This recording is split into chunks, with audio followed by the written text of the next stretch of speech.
Yo,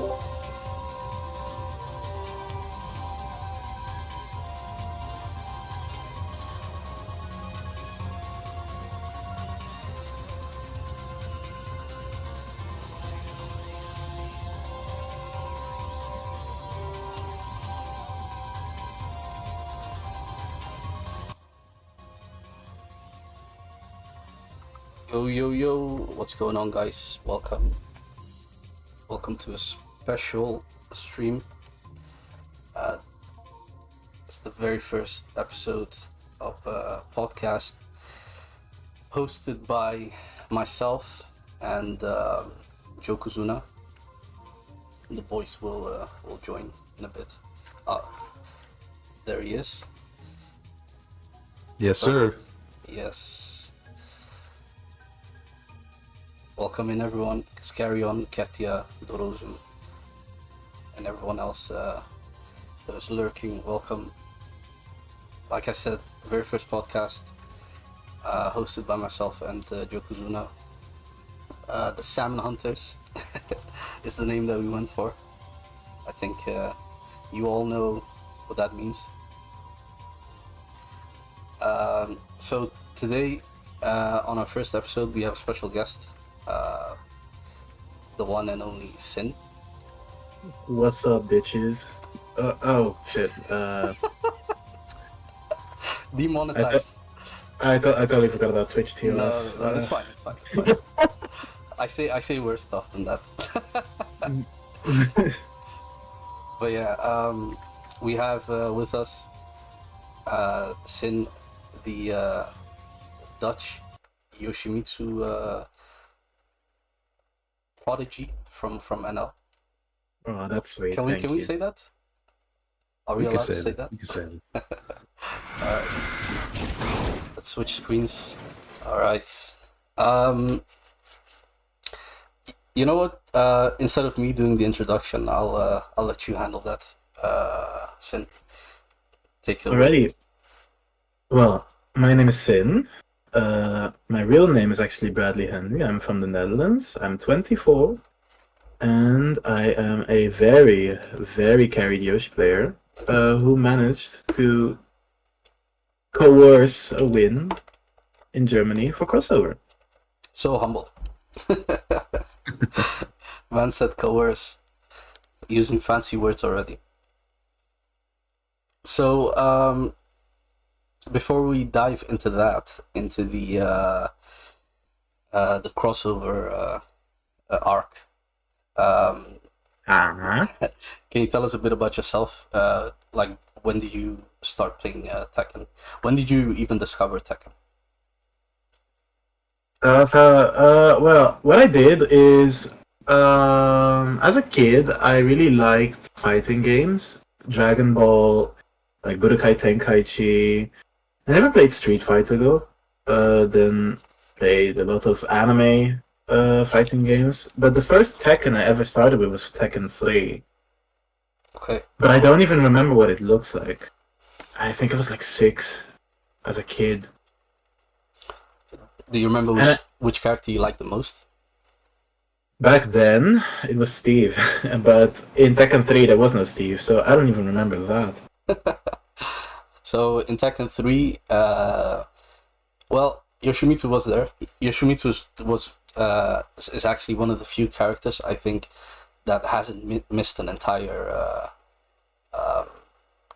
game. Tekken? Yeah. No, never. Yeah. Yoshimitsu has always been in Tekken, in every single Tekken, yeah. Yeah, which is insane. But yeah, in Tekken 3 you had newcomers, Jin, Eddie, Brian, a lot of legacy characters now basically came out in that game. Oh, Ling as well.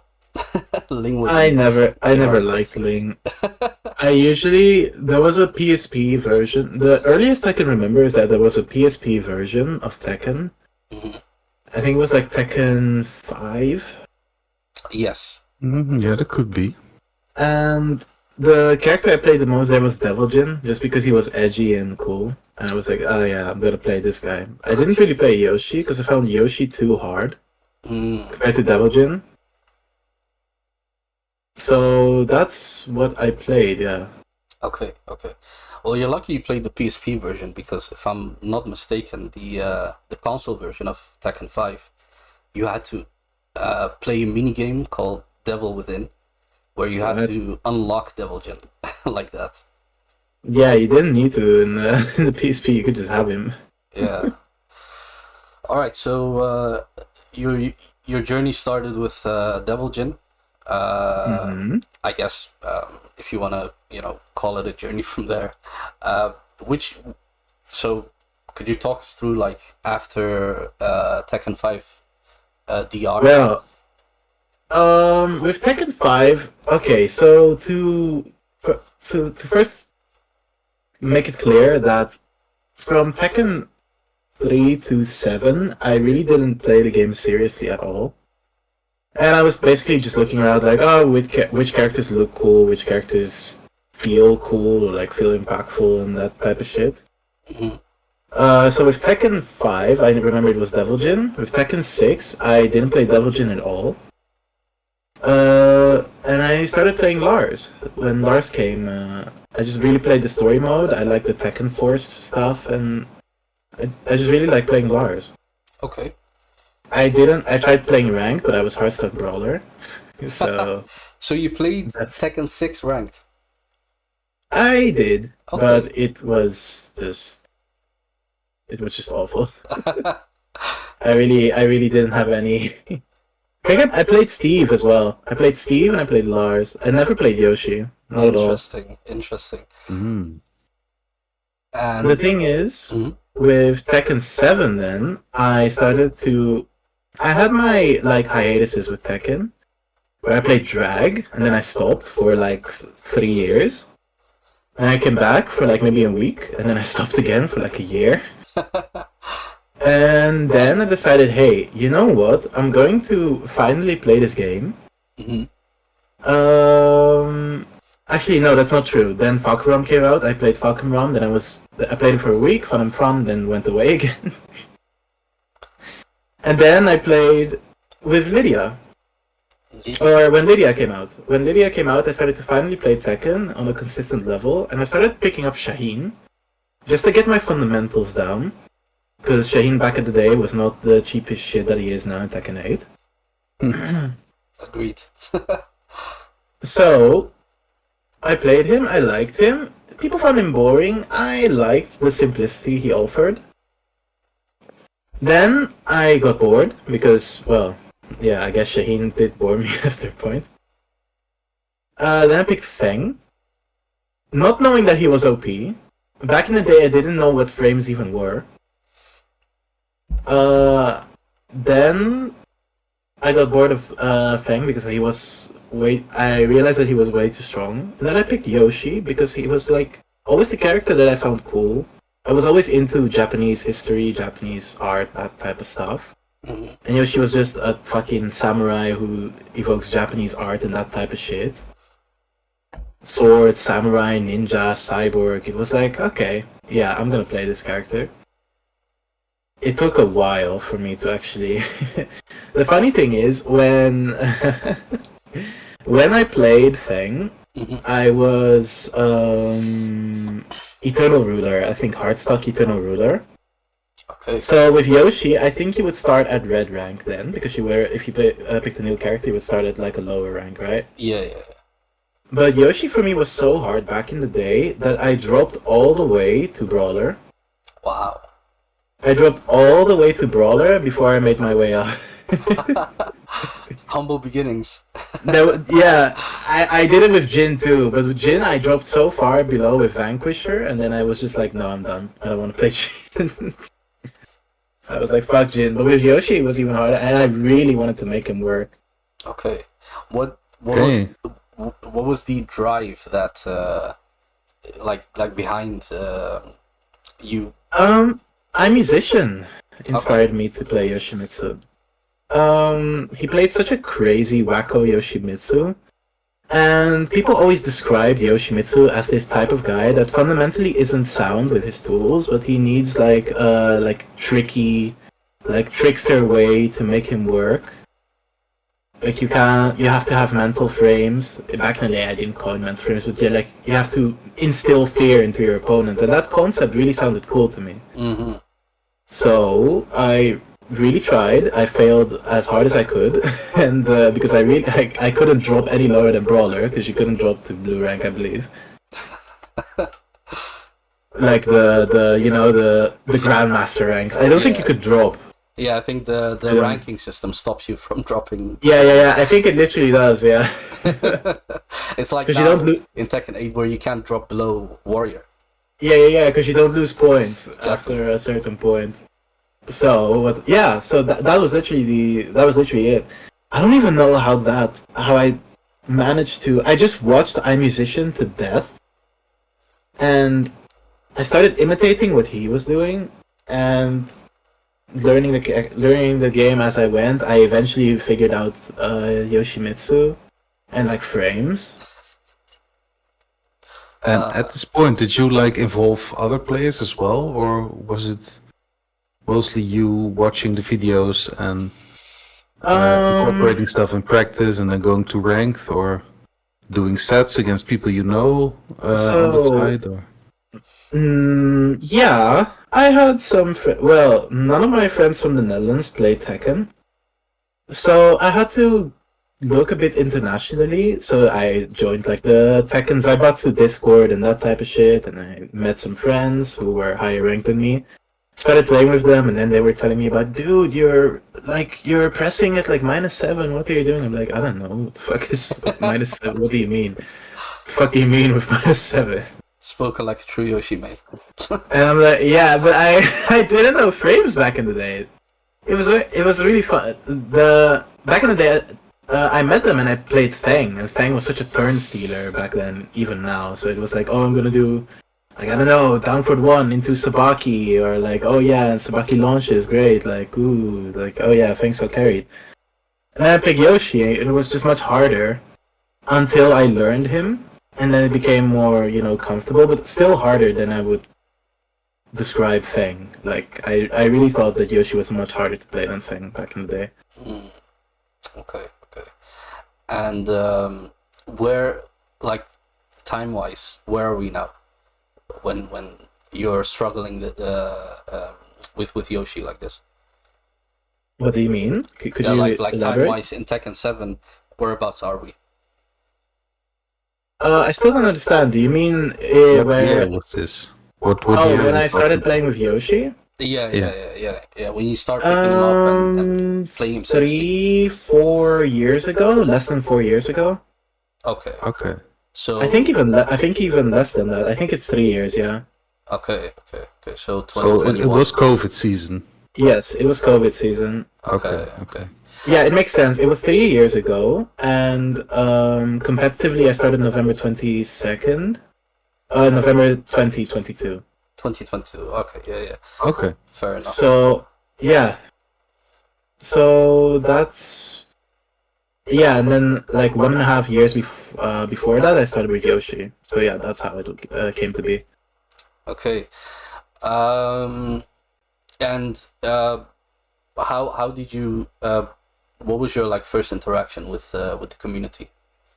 With the Dutch community? Yeah. So, there's actually a guy who lives in Utrecht in the Netherlands, but he's a foreigner from the UK called Witherscar. Okay. He's a player that plays everything.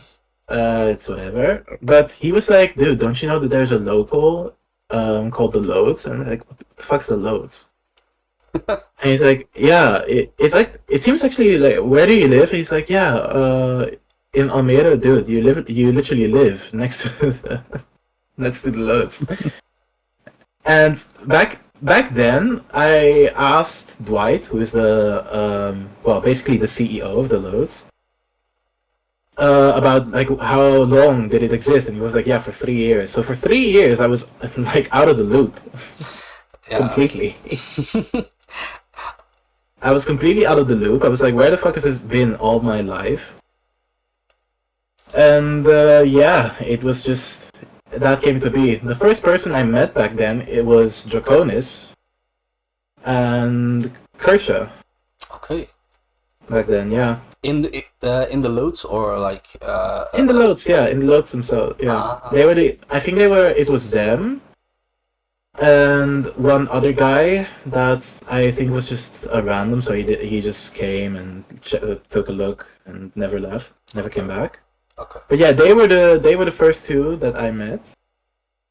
And my first match was when I played Shaheen against Kershaw, because Kershaw played Shaheen. I was like, I wonder how my Shaheen fares against his Shaheen.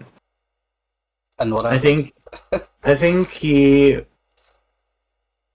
beat me like 5-3. I think it was that, yeah. I think it was 5-3, 5-2 actually. Yeah. Okay. We got some um, mentions of you in the chat. Cascarian The way? said, "Sin, do you remember you clapped me in round robin pools during your first tournament?" No, I don't actually. Damn. I don't remember anyone from the tournaments. Yeah, it's been a long time. The first people that really took a liking to me and started talking to me a lot were well, I know his real name, Cola Crash, and his real name Alexander, Oh, yeah. the low rank player, Yeah. Oh, yes. the budget K-Wiz. Who No really- way he said it. I mean, he really started taking an interest in me just as a person, and it was nice. And he really like showed me the ropes because he was a bit more known with the lows back in the day. Okay, cool. So yeah, it was fun. Nice. We got Draconis in the chat as well. Yeah, we do. The worst people to have a first interaction with. He's Yeah, saying him and Kertia. So me. I wanted to ask something real quick. Back then, were you already like plotting on tournaments or just checking out this first interaction you're talking about? I was. No, I definitely went with the flow. I had ideas of, okay, Draconis is the best in the Netherlands. I wonder what I'd have to do to be the best in the Netherlands, but those were the thoughts I'd have. It wasn't like I'm going to be the best in the Netherlands. I'm just going to play. I'm going to improve. I'm going to see. Like, I wanted to get better naturally, not as a goal. Okay. Now it's obviously different, but yeah, back in the day it wasn't like that. Right. The Rose who asked, at which point did you realize, okay, I have to grind this game to the fullest? I have to grind this game to the fullest. I started realizing it when I noticed I was getting closer in tournaments. There were two like key points where I really wanted to improve, and that was when Art of Ace, aka Arman, decided to ask me to have me as a sparring partner, like a training partner. Mm-hmm. And of course, Art of Ace was better than me, but so I was kind of at that point I was kind of like, why?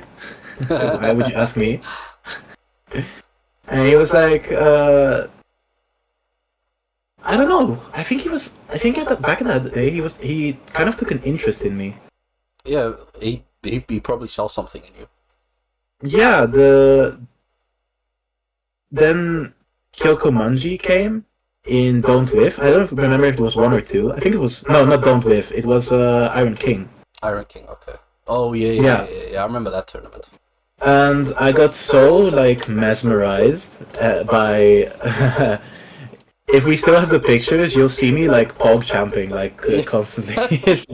I think we have several pics of you pog champing. You'll see me pog champing. You'll see me like with almost like my eyes popping out of my skull at a certain point where it was just like, dude, how is he doing that?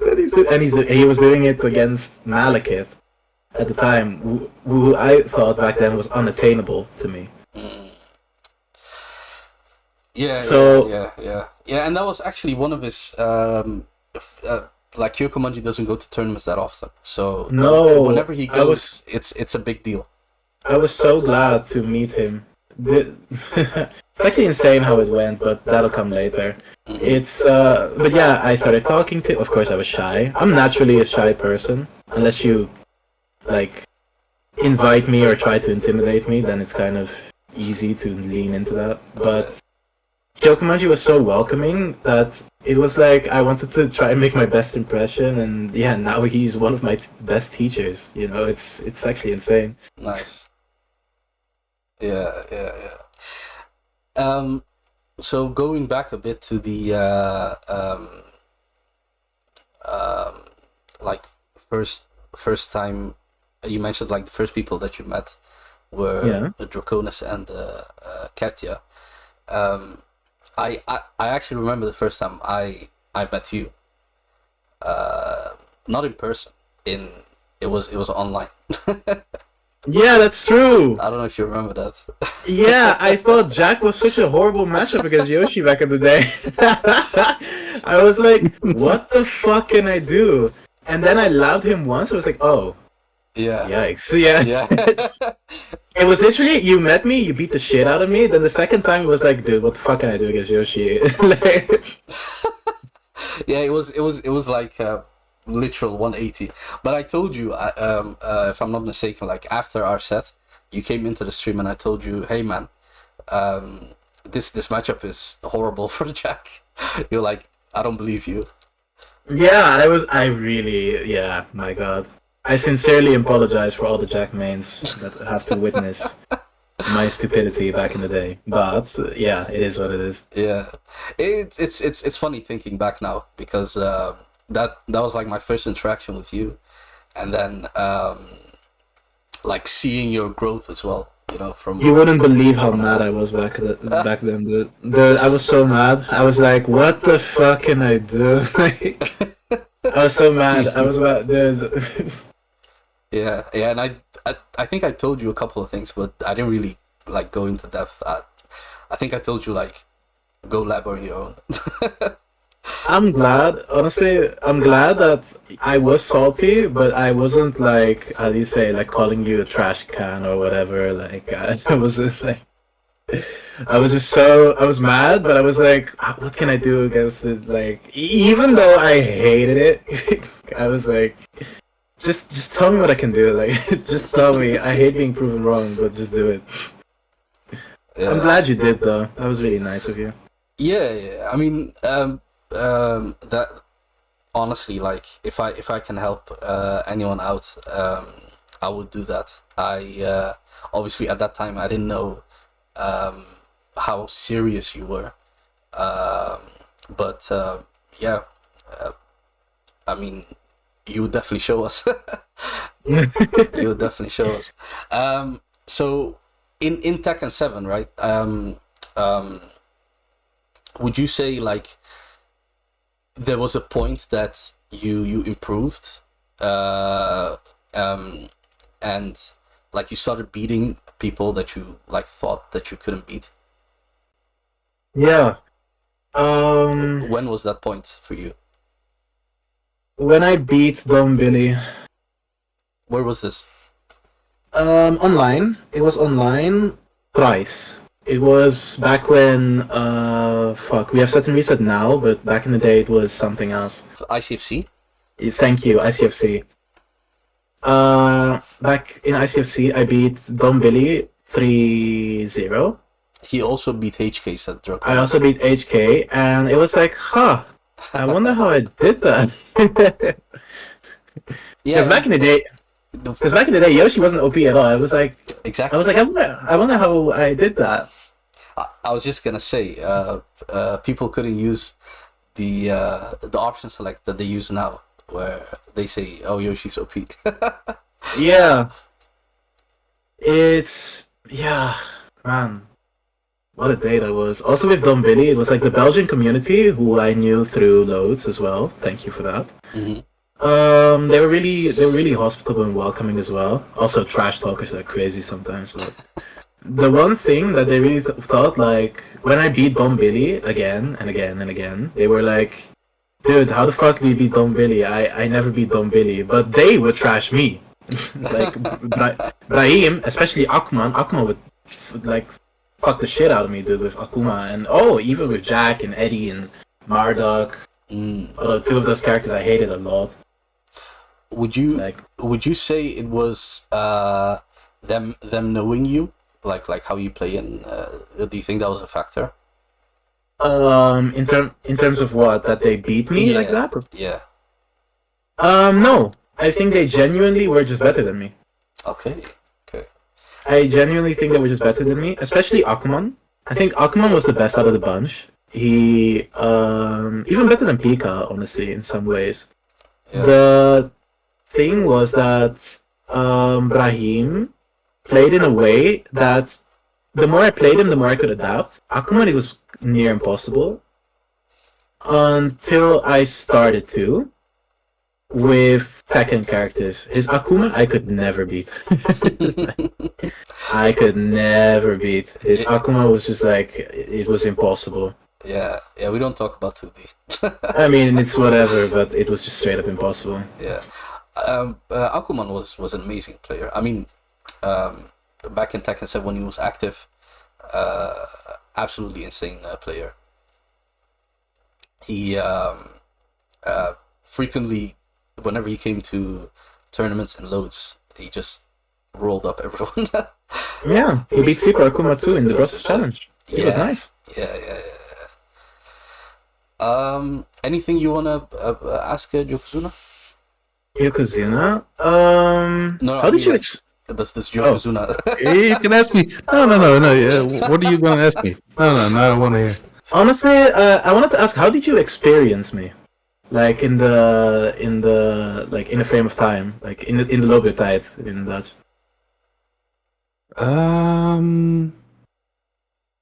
First thing I noticed is that you were, some people when they, the first time I met you, by the way, was in a tournament. I think, yeah, it should have been Gravel Pit. I don't think it could be any other tournament. It wasn't the loads and it was a monthly. Yeah, it was Gravel Pit. I didn't think I knew you before that, but we played, and I played Ganryu, you played Yoshimitsu. I was afraid because that matchup is horrible, but fortunate for me, back then you didn't know yet. Yeah, I didn't. But you definitely, one thing that caught my attention immediately was that you immediately asked me, yo, what happened? Or like you showed interest in the things that happened. A lot of people back then were like, okay, Ganryu, whatever. You never see Ganryu. Yeah. I had a feeling you were at least willing to like lap some stuff. And yeah. And of course, I think there was that back then you also immediately placed top 8, if I'm not mistaken. I think you got 6th place. So you might have lost to me in the pools, but after that you got to top 8 still. So and it was round robin pools, if I recall correctly. So yeah, that's true. And after that, I mean, you kept returning, you kept improving, and I think I'm not alone when I say everyone could see that. It's kind of strange because my mindset, like I said, wasn't boom, like laser point on improving, becoming the best in the Netherlands, yada yada yada. But I did notice that when I played in tournaments, the nerves that I felt were an indicator that I wanted those nerves to go away. And I really, but something that you may find weird is that the feeling of nerves, the feeling of shaky hands, the feeling of a weird sense of pressure, even though you're playing just a game, felt amazing to me. It felt like, who knew that you could feel fear in a game that isn't horror, like it's just a fighting game. No blood, no nothing, no stakes as much as you think, but the stakes were glory. Yeah, so what I compare this to in my mind is, I think every artist to some extent experiences stage fright, but that's the thing that fuels you as well. The thrill of performing, basically. And there's something at stake because if you don't perform, people might think something of it. Is that what fueled you then? No, I didn't really care about what other people think, about what other people thought, in terms of like, oh, he's shit, or whatever. Like, I didn't really care that people thought I was shit. I just wanted to know that I could be good. Okay, okay. That, so, yeah, it's weird to say, right? Like, it kind of contradicts, but the feeling to explain it is like, if people were to tell me that I'm shit, I'm like, I don't really care, because I'm striving to improve. So it's just like I'm striving to improve. I know that I'm not the best in the Netherlands yet. So yeah, you're telling me that I'm shit. I already know. It doesn't really irritate me. So, would it fuel you? Oh wait, I guess Yokozuna asked that. Let me ask it differently. Does it matter to you who says it in terms of like if you take them serious or not? It does, yeah. Okay. If Because- someone like Crayon Eater says it, for example, I don't care. Yo. But No call outs, please. why? Does it matter? I mean, it's on me. It's not on you or on Yokozuna. No, I'm joking. But okay, Uh, so at that point in your like Tekken career, if you could call it a career at that point, who were like the people that you would go to like Ask? and like you would accept their advice and like Oh, Art of Ace inputs. for sure. Art of Ace shaped me with fundamentals. Then Kyoko shaped me with Yoshi. He shaped me with Yoshi. He shaped me with patience. Mm, Then, because Draconis may or may not agree, but Draconis was helpful, but he definitely had his like friend group, which was mostly him and Eunice, so Buffalo Soldier at the time, and I guess Ilias as well. Even though Ilias came later in my head, but I don't know. yeah, Ilias, he was like active at the start of Tekken 7, but then he became Yeah. very inactive. Because they were such good friends, I could tell that they really like they played together, they trained together, they shaped each other. Yeah, the brotherhood basically. That's how I would word it. Just like Draconis says. My brotherhood started with the veterans, so it started with the old school, which now that I think of it, I appreciate it so much. Because the thing is, I'm definitely a new school player in both the way I play, but the fact that I got so much old school influence, so I got Shin for a shorter while than I'd like to admit. But I got Kyoko Manji for a lot of time, got Art of Ace for a lot of time. Of course, then there was Sofyan. Sofyan, of course, didn't play competitively anymore. He quit competitively when I joined already. He was just there to watch. And yeah, it was great. I think the the like the canon point for me was like when Kyoko Manji said to me, this was back in Tekken 7 days. Don't tell anyone, but Chin actually really likes you. Chin, Oh, really? yeah, Chin actually really likes your Yoshi, and he likes how you play, and he finds that you have a lot of potential. That's what Kyoko Manji told me. It's not a secret anymore, so it's whatever. But it was like, it was so nice to hear that. I can't handle compliments like that. It's like I just blush, I become silent, I become squeaky. It's whatever, man. Mm. So obviously hearing that really gave you a boost at that point, or Yeah. was it more like nice? The work I'm doing is working. Because people really believed I could go far. That was really a boost. It was really, really a boost. Yeah, definitely. Okay. Nice. Let's see. So that's basically Tekken 7 era, right?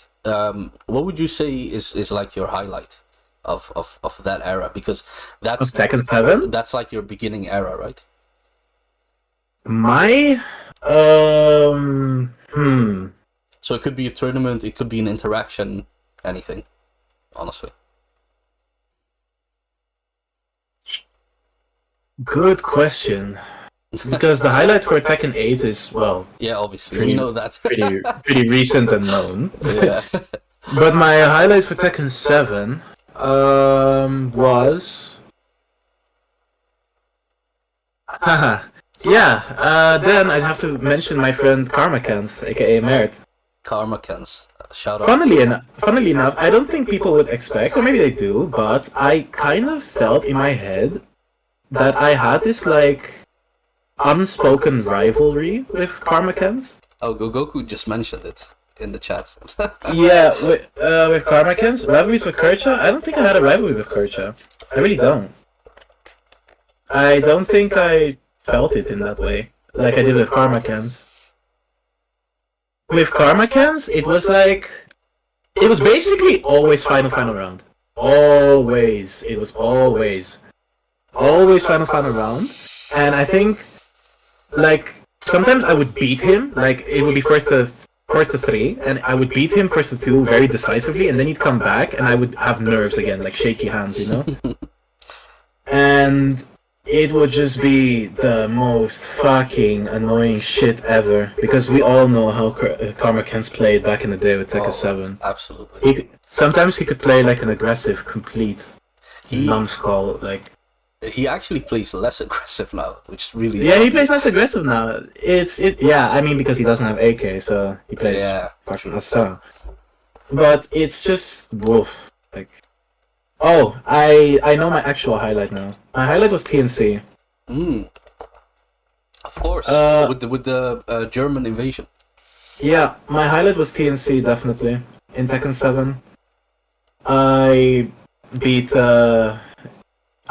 Sephi Black, and let me tell you, the nerves, I was done with, I beat Sephi Black, in the pools, I guess.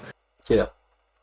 And when I stood up, I could barely feel my body, dude. Like, I shook so much, like I was shaking. Like crazy. I beat him, I was so happy, but I was in a cold sweat the whole day. I remember seeing you afterwards, and I mean, I could definitely tell, you were, shaken up, and obviously, big result. But you seemed kind of cool to me as well. Like, like you didn't seem like a wreck, if that makes sense. Oh, dude, I was a wreck. I was. I mean, you hit it. I was. I just didn't really. I really didn't want to make it known, because I knew that was mental warfare that people expect in the pro scene. Right.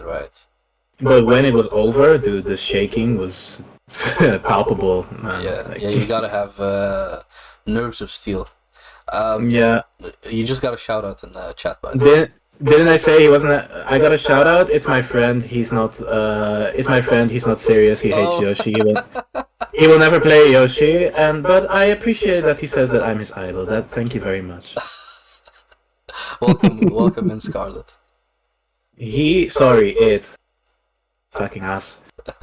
All right. So, anything else you want to mention about the Tekken 7 era before we move on, or Yokozuna maybe? Something you want to ask? Well, in Tekken 7, it was the first time I beat Draconis ever in tournament setting. Really? On TNC as well, you mean? Yeah, in TNC I beat Draconis. Hey. How many losers. people did you beat in that tournament? It was I beat Hasaldo. Hasaldo, that's also a big name. I beat Draconis. I beat Sethi. Good question. Let me quickly look it up. Getting the receipts. Nice. I mean, I can, and I will. So I will do it. But yeah, I can definitely understand now why you said TNC was your highlight. The one that beat me were Pika and then Sephi Black at a certain point again, because Sephi Black. Yeah. I think everyone was complaining that I brought him to losers so early, and I was like, I mean, yeah, dude, shut up. It's like, I mean, you weren't seeded at that point, right? So no, I wasn't. So I was like, What do you want from me, man? I'm not gonna just let him beat me. No. I mean, hey, everyone's happy, man. I think every Dutch player was like, nice. Oh, here it is. The people I beat. It was. Super Akuma. No, that's a lie. Let me see. Great that I don't see the matches. Ah, here we go. So, it was. Fuck's sake. I think Sorry. Gogoku is ahead of you. I beat Sefi Black, Draconis, Hosoldo, Para, SMG, Mm. and that's it. Really? Yep, that's it. Okay. And then that made you got top 8 then. Yeah, I did. I got 7th. Right, because you had to fight Sefi Black straight Sefi away Black again. in losers. Yeah. Crazy. Yo, QZ. So okay, Jikozu, anything you want to talk Oh, about? I think that sounds like a nice summary of both the years that we started to see you in the scene and online, of course, up to Tekken 8. Yeah. Nice. So obviously, Tekken 8 came out in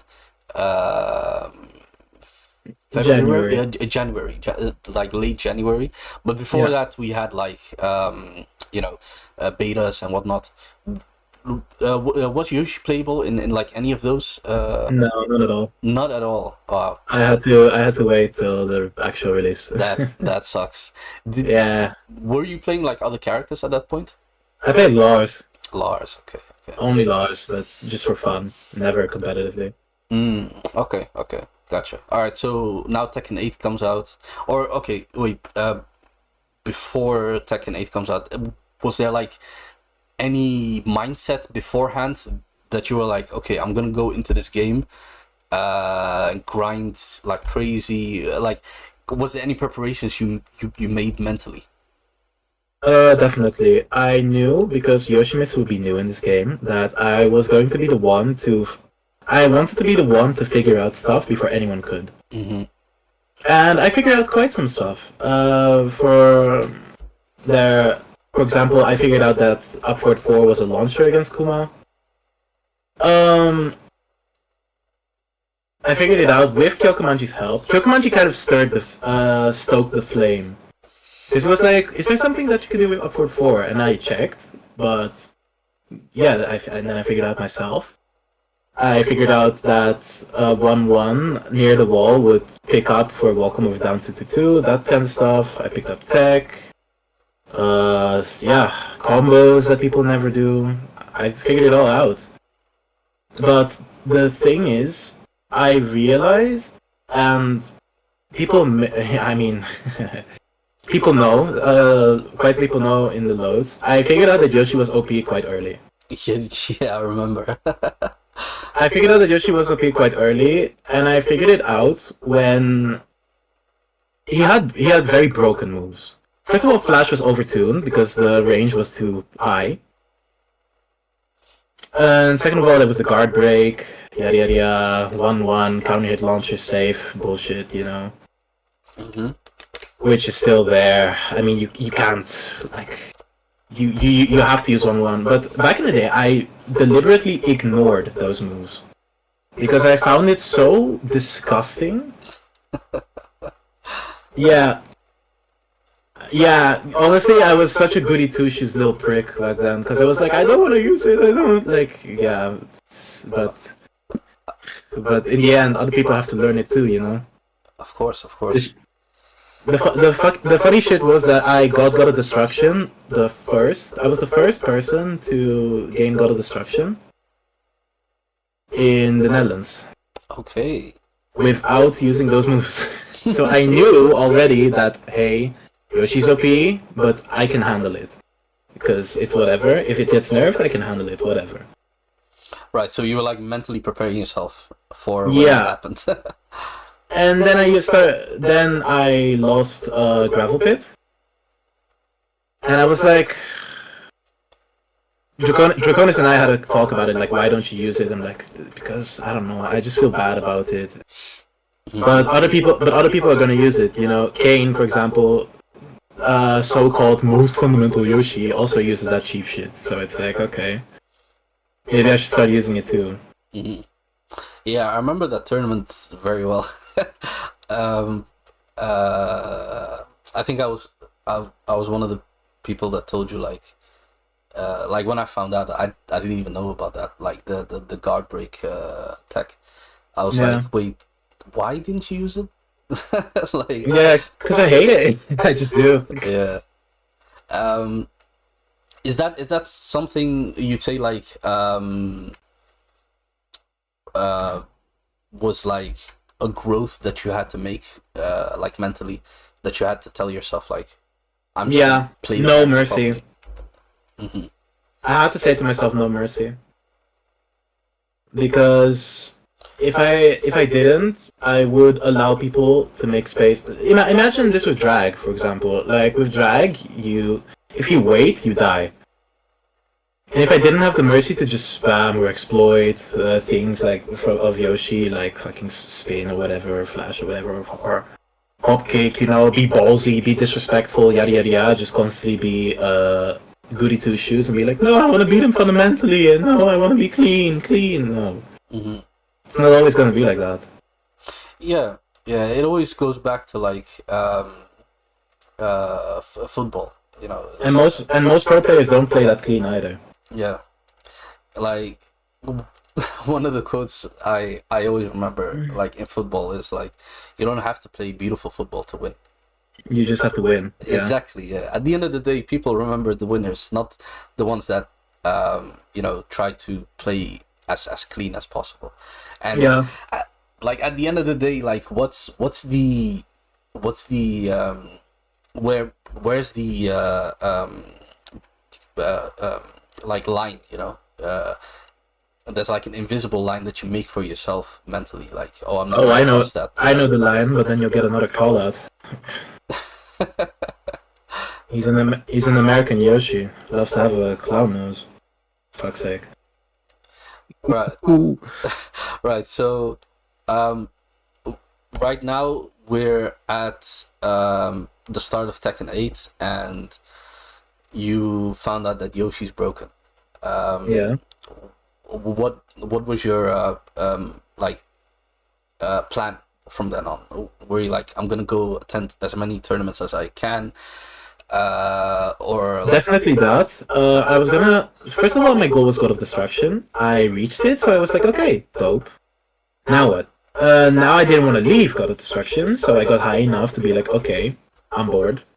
I can just stay here. Doesn't matter.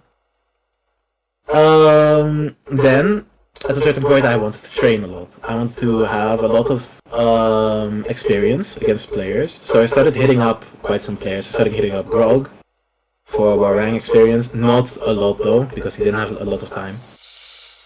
Uh, I also faced Brahim for Brian experience.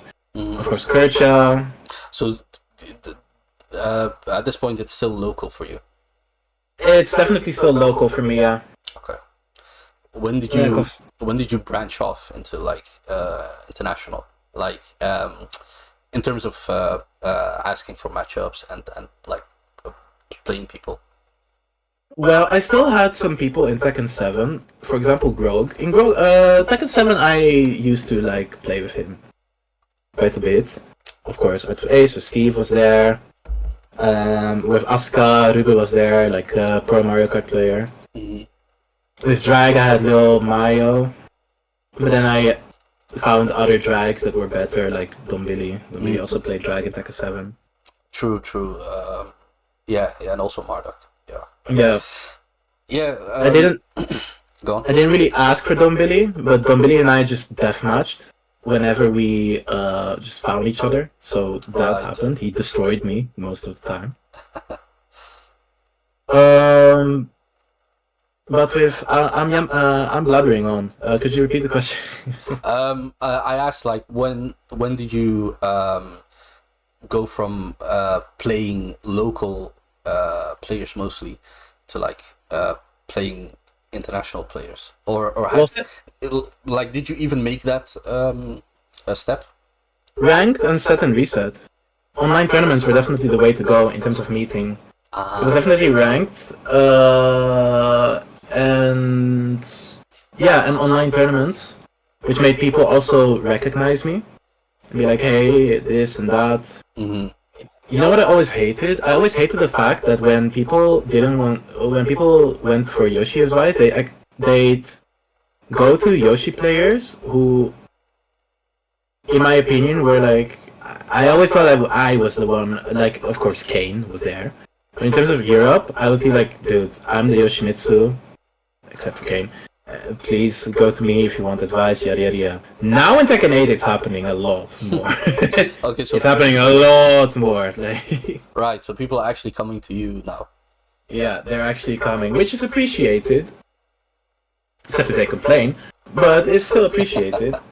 Nice. Are we talking new people as well, or New people as well. returning people? As well. New people, Lane, Kira Kira. Right, it's like asking you for a matchup. Yeah, Lane, Kira Kira, Karios, Oracle. Some English. I want to say English bitches. Kibi, in terms of like how to play Yoshi, maybe a bit more efficiently. Mm-hmm. I was gonna ask that as well because earlier in chat, Sour Piggy also asked, "How do you feel about Ukiyo?" Ukiyo, yeah, right. Ukiyo, fine. Okay, cool. He's fine, but I can tell that he doesn't really want to explore Yoshi to the max. He plays Yoshi because he likes Yoshi a lot, and he plays Yoshi a lot, so he prevails. Because he likes Yoshi. Yoshi's also very strong. Not many people like to lab Yoshi. So yeah, there's that. Don't ask me for Trizzy. I mean, you can, but you will not like the answer. And when it comes to what Tupi-san just asked is more about labbing matchups other than Yoshi, but in terms of the thing I'm thinking about, everyone always says Yoshi's such a creative character, you gotta be creative to make him work, and is it something, I can't generalize, but you can say it for your sake, is it something you think Yoshi players should do? Like, I think they should, because once Yoshimitsu gets gutted, and he will. You heard it here first, folks. Once Yoshimitsu gets gutted, and he will,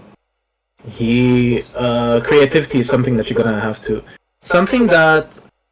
Well, I mean, maybe a bit vain to speak about my own gameplay like this, but when I play, I tend to mix empty stances, so I would do like Dragonfly get out, and then step, make sure that people can't just throw out everything that they want. But now, it's literally just... it's not creativity, it's... Well, TOS, but fuck it. Retardation. It's just like... it's like... Oh, we're going to do random shit, and we're gonna do random shit. Oh, hey, it worked because random shit worked. Or hey, it worked because random shit is weirdly safe. Like, the Poison Breath, for example. Poison Breath is weirdly safe because you can't ever launch it. Unless you have like a high crushing launcher, but that is still something that can be clipped. And then what, you know, yeah, that.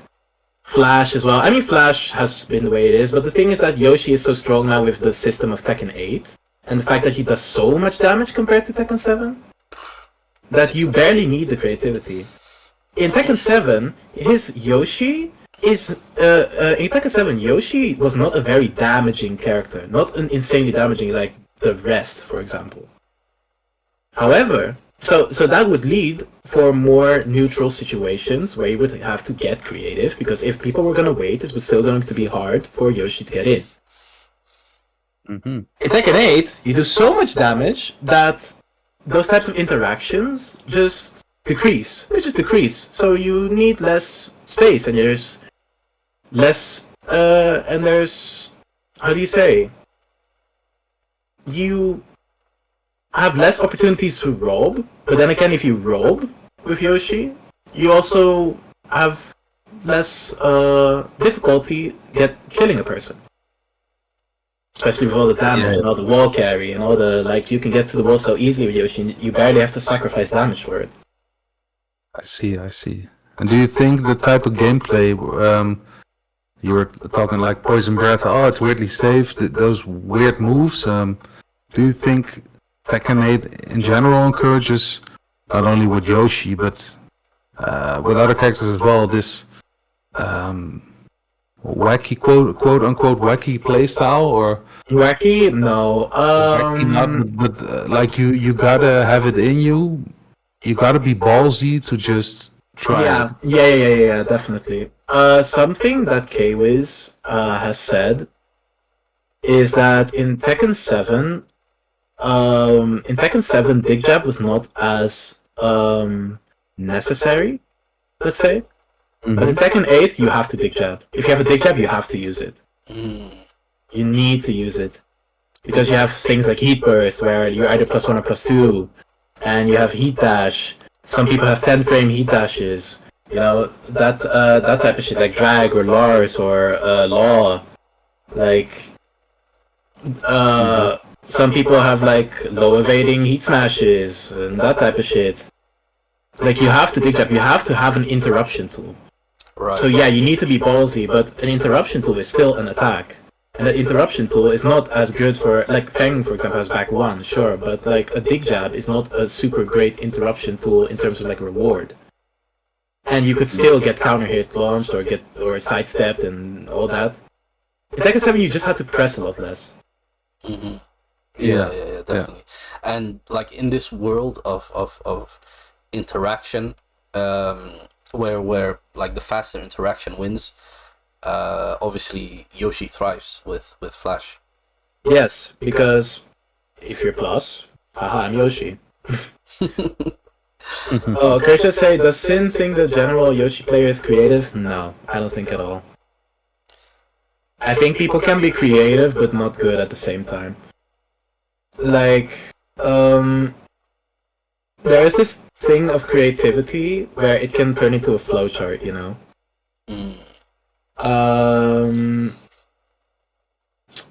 There are many Yoshis that just have this, like... Oh, like, for example, I played against the Tekken God Yoshi today, I think, or yesterday. And I would try and poke, you know, try and establish neutral. And he would just do, like, Poison Breath. Poison Breath, it's hard to Poison Breath. And then if he thinks that I would be late with the thing, he would do Hop Kick. And that's, like, their creativity, you know? But if I just wait, then nothing happens. So if I just poke and wait, then nothing happens. And then they try to be creative, they try to do like, oh, stance switches, yada yada yada, even though they haven't conditioned anything yet. So they try to do all this wacky shit, even though they haven't instilled any type of pressure yet. And then they die. However, they're still Tekken God.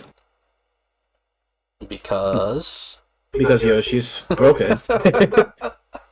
Thank you. Because Yoshi's broken. Koshmar beat Cudens. Where is he? Tekken Emperor. Great. Like... Yeah, it's interesting to see, like, the rise of Yoshi, you know. It's scary, but also interesting. I will say this, though. Yoshi is definitely top 5. However, I want people to complain when they know the matchup.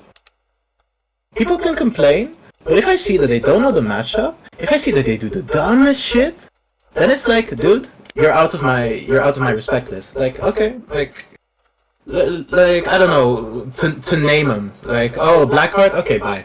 Okay, like, okay, I don't have to take you seriously. Oh, okay. Inconsiderate Raccoon, okay, bye. Like, oh, okay, I don't have to take you seriously. Like, I don't have to take anyone seriously because they don't know the matchup.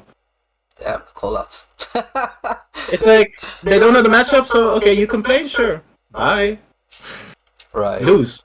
Right. To some point, actually, I haven't lost respect at all for him. That's not true. To some point, Ronaldo Sui was like this as well. To some point, he was like this as well. He was so annoyed by Yoshi and Spin that he wouldn't care. He would just do big moves. He would wait and he would do big moves. He would never have the patience. So what I would do, I would play like the most annoying motherfucker on the planet. I would spin even if I didn't need to. I would spin even if I didn't need to, because he would just be like, oh, spin, like, oh, like, you know, like, oh, he would be ruffled and all that shit, you know. But last set and reset, I played against Ronaldo Sui, and he played so, like, he played Keep Out Eddie, because right now Eddie's a mix-up coin flip, right?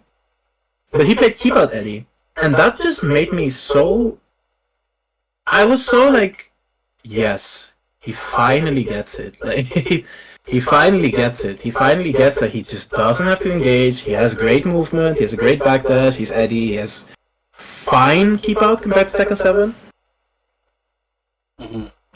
That was so nice. But then I can respect it. But when people don't know the Yoshimitsu, they just like to complain and then they still play pro, like, I don't know, Shirtle or whatever.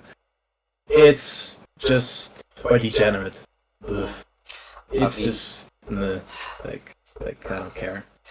Yeah, I mean, I can kind of understand to some degree because of just the sheer annoyance of certain interactions.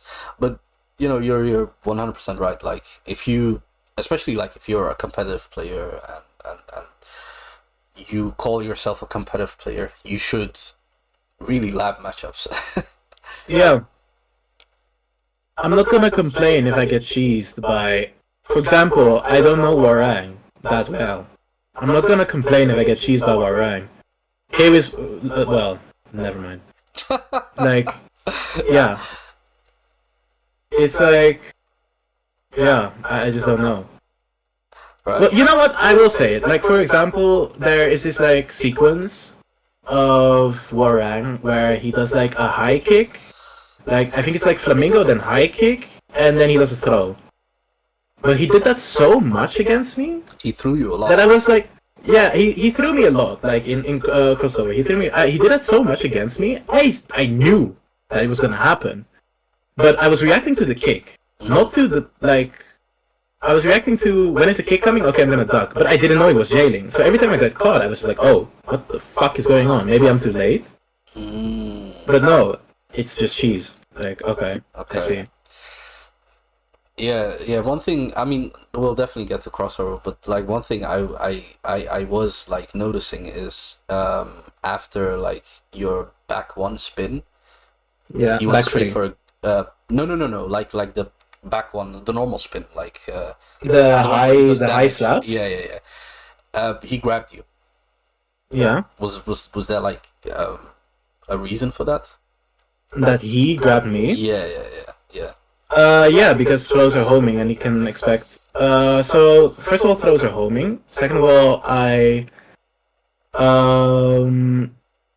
against Yoshi, I mean, he could technically do, like, I could have technically done CD1 or CD2, Right, but the high crush, yeah. but he knows that I don't want to necessarily give my turn away that easily.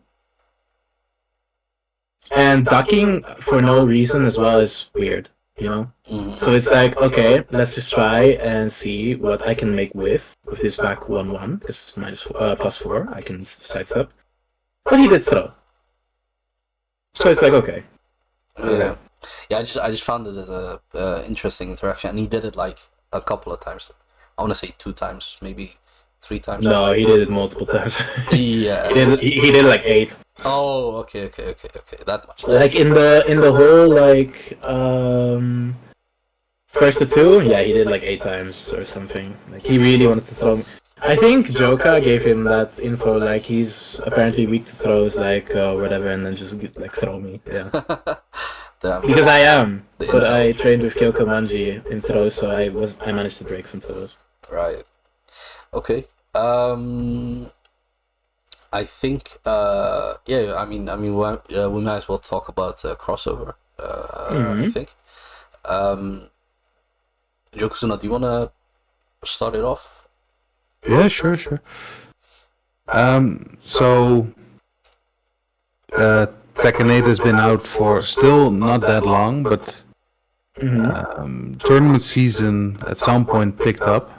I think every country in the EU has had their fair share of locals, but crossover hasn't been this big of an event up until this year, I feel like. I think crossover was a challenger event now for the first time.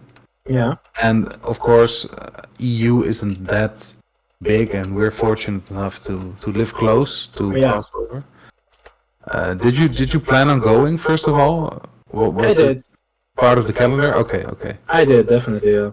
I was like, I mean, it's close. Yeah. So I definitely wanted to go there. Okay. And leading up to the event, leading up to any event that's bigger than, let's say, ground control or gravel pit, because that's where you, I want to say, probably feel at home the most. I do. In terms of competitive vibes? I do. Okay. Do you do any sort of different preparation for a tournament that's considered big? Yeah. It's, well, first of all, I look at the pool.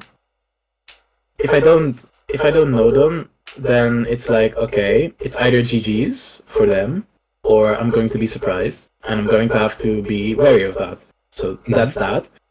For the people that I know, literally all I do is just check the last match and check the last match that I had with them, or remember it, or as far as I can go, or like find it. If there's no votes, then maybe I can find it somewhere else. And just check what they do. Just see what they do. Just see if they're patient. Like Eirichi, for example, he's very patient against Yoshi. Or see if they like to overextend, and then I'm like, okay, this is probably going to be easier. Okay. Against Kokoma, for example, when I saw that I had to face Kokoma, I studied the shit out of his Fang.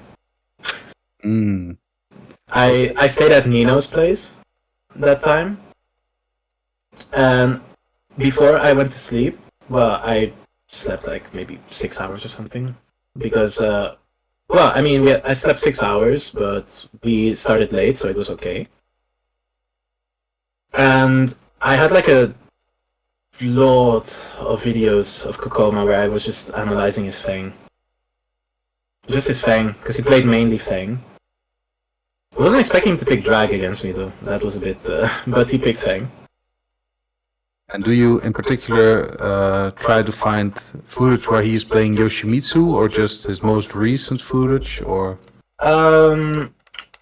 Kokoma against Yoshi, I'd have to go back. I had to go back to iMusician, but the thing is, it's so in the past that it's that era of like, we don't know yet. Like, we don't know the characters yet, right? So I didn't want to use that. So what I did is I just looked at the way that Kokoma establishes his offense. And he establishes his offense in a way that he likes to... So first of all, he likes to change timing. He's definitely not a player that loves to be like immediate timing in your face the whole time. Like, he's not that type of player. He likes to catch when you press, basically. I knew that, and I knew that he had a tendency to do back one in close range situations. That's as far as I got it. Not frame traps, the whatchamacallit, the flowcharts and stuff like that. I mean, Koreans can adapt on the fly, so I didn't want to rely on that much. Okay. Alright. So crossover started, right? Like you said, like if you don't recognize the name, then you don't really pay that much attention to it. Obviously, day one you cruised through it, I want to say. Pretty much. Nah, No, it's I didn't go to losers bracket, but which is huge for day I two. almost lost against K-Wiz. I almost lost against Tetsu. You know, Okay. almost. I still won. But it wasn't like clap, clap, clap. Like there were some people that I clapped, but I mean, I saw a lot of two O's. I'm not gonna lie. Well, hey. So day one over day two. Where did day two start? Where? Yeah, like which like top 32, top 16. I don't remember. Top 8, top 8. Oh, day two was like all of us. Okay. Day 2 was top 8, yeah. Right.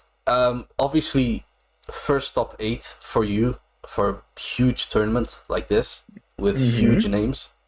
Yep. Were you nervous going into top 8? What was I? I wanted to say. There were definitely nerves, but I could somehow convert it to excitement. Before I went to crossover, I just revisited matches in my head, and somehow I didn't feel that scared. I felt like I was like, I think I can do it. That's how I was. I was like, I think I can actually do it. Yeah. Before the match even began, I was like, yeah, I think I got this. Nice. I really did. Yeah. Green is pitching in as well, and he's asking, was it difficult not having any coaching? Because No, and it's not true. okay, for the spectator's eye, on stage, Joka, for example, was coaching against you. I didn't care. No, but on the other side, the spectator's eye, we were like, damn, even Joka's coaching against Sin right now, and he's not getting any coaching, and you were looking cool as a cucumber. At a certain point, I also made a gesture, like, Joka, come on, like, you wanna come, like, do it now. Okay. I wasn't sure, like, if you. No, I did. Like, I was I saw like, the when gesture, but I wasn't sure if it was like. Tetsu beat me, then I beat Tetsu, then Joka came, I was like, okay, that's happening. Then Tetsu beat me, was it, did I beat Tetsu then? Or did I don't know.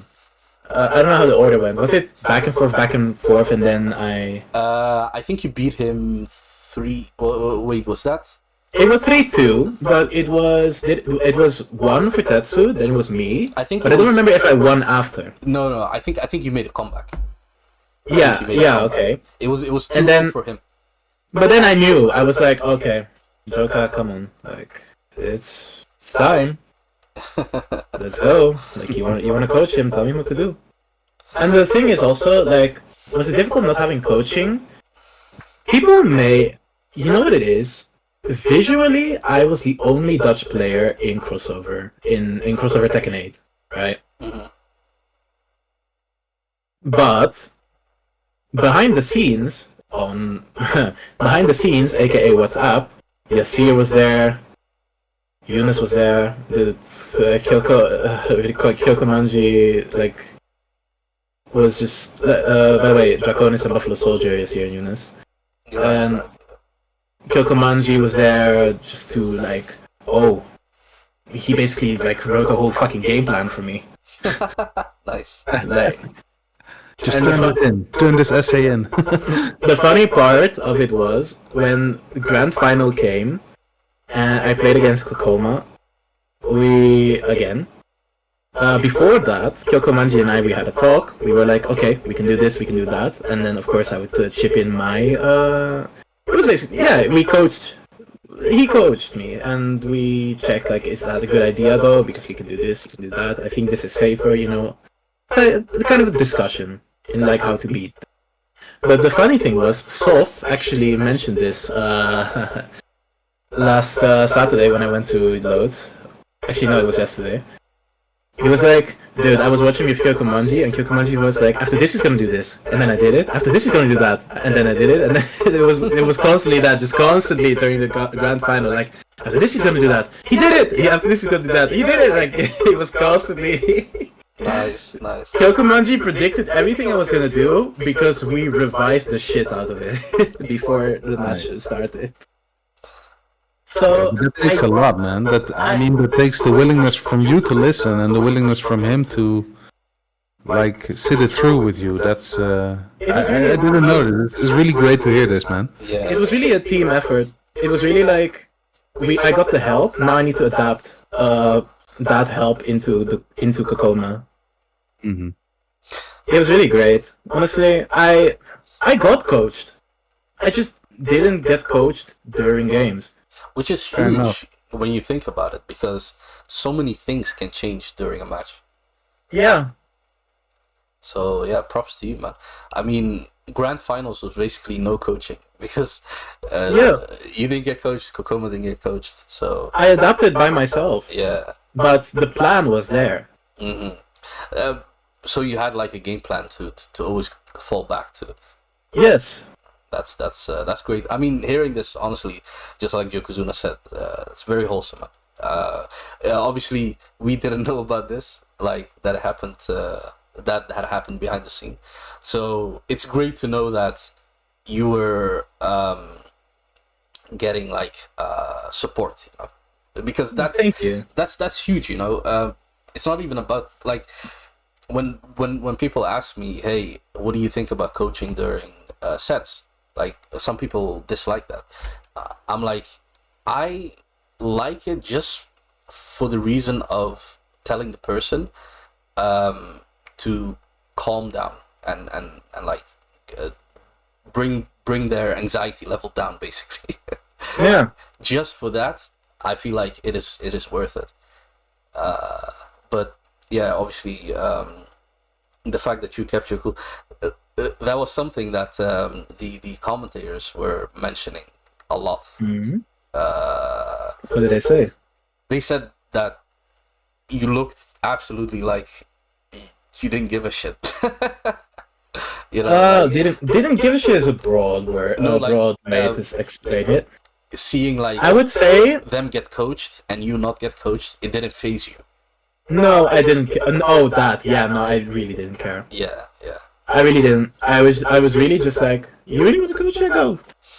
The thing is, if we're talking about just crossover, who there could have coached me about Yoshi? Yeah, no idea actually. Yeah, who there could have? not, Pika? not necessarily the Yoshi matchup, but like the player matchup maybe. Yeah, sure. But since people thought I was really handling it well, they were just like, okay. Mm. Pika was funny. He was like, dude, you finished the tournament so early that I can still catch my train back home. Yeah, I actually saw like when you won, you know, there was a few people congratulating you. Those Yeah. you went to, Pika being one of them. Was he there for the tournament? Yeah, Okay, okay. I he was. don't remember like seeing No, he was there for the tournament. Okay, okay. Yeah, I mean it's great like having you know, if you don't have like Not true, Karim. Dutchies, you have the Belgiums. Not true, Karim. There was one moment where I needed it. I don't remember which match it was. I think it was against Kwiz, before Kwiz. Oracle, I was like, my hands are shaking a little bit. Like, against Oracle, who is also the nicest guy ever, by the way. The Spanish Oracle. I asked him to slap my hands as hard as he could. Okay. As hard as he could. We were outside, so it wasn't on stream. But we were outside. I asked him, like, slap it as fucking hard as you can. I don't care if there's like a fucking handprint of you on my hand. I don't care. Slap it as hard as you can, just to get the fucking even the slightest notion of nerves away. You know. Mm-hmm. We got some Oracle lore. Nice. Yeah, Oracle is a nice person. I really like him. He's great. So, obviously, you know, you're in top 8 on winner's side as well, which is huge. Which sets at in like the top 8 were the most memorable for you? Obviously, the grand final, you know, obviously, but Most memorable? like outside Nino. of that, against Nino. Yeah. Why is that? First of all, Nino was the Nino was the 2-time in a row crossover champion. Right. Second half, I stayed with Nino. Right. And third, his parents knew. His parents are watching crossover, by the way, so they were watching crossover. So they were watching when I fought against Nino, Yeah. which was fun. Which was like It was fun said. coming home. Let's just say That that. was a wash. But the thing is, I helped Nino before with Yoshimitsu. Not during crossover, not during that time, but like it was Boss Challenge. I helped him with the Yoshimitsu matchup. And we also played a bit in online and ranked, so there's that. So I was like, let's see what he's gonna do. Let's see what he's gonna do, because I know I got this in the bag. I already knew that against Nino I got it in the bag. I was like, okay, we're gonna... Yeah, I mean, if he's gonna play bear, is he gonna use a lot of homings? Okay, then I'm gonna have to adapt. He's not? Okay, die. Like, yeah, just die. Like, So basically, homing or die. homing or die, yeah, for real. It was literally just that. Like, was his timing better than mine? No. Did I evade everything? Yes. So it was like, okay, yeah, well, that was that. I even started predicting shit, like, the rainbow drop of Yoshi? Mm-hmm. I started predicting shit like 5 seconds ahead. I was like, okay, I'm gonna do rainbow drop here, just to catch him off guard with his timing. And I knew, before I even did the throw, that, if it's gonna hit, then he's going to do that fucking bullshit, like, a wake up, slap of, that's a launcher of bears, right? Right. Yeah. I know exactly what you mean. Yeah. Where he's like face up, feet Yeah. towards, and he does like this slap, and yeah. Yep. So I did down forward 3 after the throw hit, but it completely evaded it. So I was like, what the fuck? It was like shit. Fuck. Like I read him, but at what cost? I was like, fuck. The fuck. You were too smart for your own good. So it was, yeah. And with Nino, there's a funny photo actually of the crossover where it's like me, my fucking fickle ass, going behind him, basically like giving him a hug, holding his hand, like comforting him, like, and then I'm just there with my smile, like the biggest fucking Joker grin, and Nino's just annoyed, disappointed, looking down. Good try, Like, buddy. Yeah. The fun thing was, Nino admitted to me, dude, you played perfectly against Bear. I have zero clue how to beat you there. Wow. And That's that's something huge. because he's the reigning champion, right? Yeah, He was the reigning. You are the reigning champion now, but he was the reigning champion. Yep. 2 years in a row. Yep. Yep. Yeah. So I mean, he is buffed at that stage, I guess. Also a lot of pressure, but as a player you did it twice before, you can do it again. But Yeah, and he's there at home. Like, it's his home. yeah, it's home court. Yeah. Yeah. It was insane. I didn't even feel alone. I really didn't feel alone back there. Nice. Because, well, first of all, I got some support from the Spanish. So there was Oracle. Well, I mean, Pika is also Spanish by ethnicity. But, Furkan, the Criterion, and Shana were there. Mhm. It was great, honestly. The Germans, of course, didn't support me because they were shitting their pants. But I think in the grand finals they were supporting you, though, right? in the grand finals, yeah, because it was EU versus Korea. Yeah. At that point, everyone. At that point, it was like, of course, no. I definitely had support other than Germans, even before Kokoma. Remember that Yoshimitsu card that I had? Yeah. That shit's a card from Rage Brownie. I don't know if you know him. He was a co-commentator. Next to Smash. yeah. Also a Yoshi main, right? Yep. He was like he's gonna do this, and then you did do it, and then he's like, yeah, Yoshi, like we all have one brain cell. Did I feel I was That's so representing funny. NL or EU? Don't take this the wrong way, but primarily I felt I was representing myself, and secondarily I felt I was representing NL. That is the answer a winner gives. Good shit.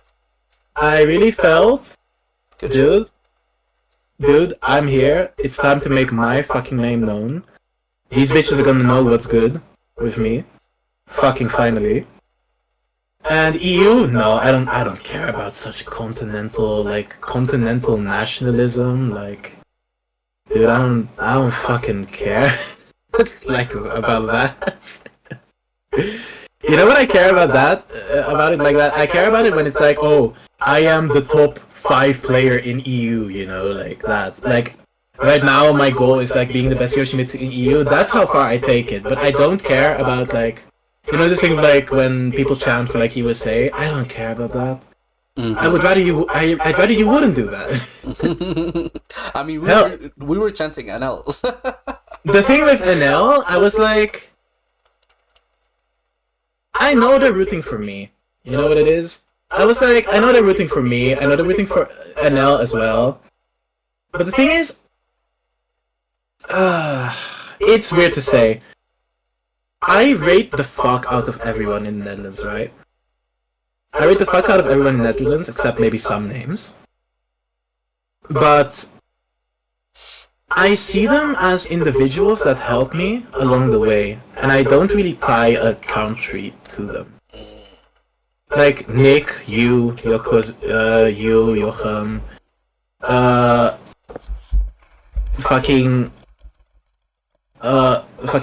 Gogoku, help me stream, or help me set up the stream setup, you know, all that stuff. Yeah, okay.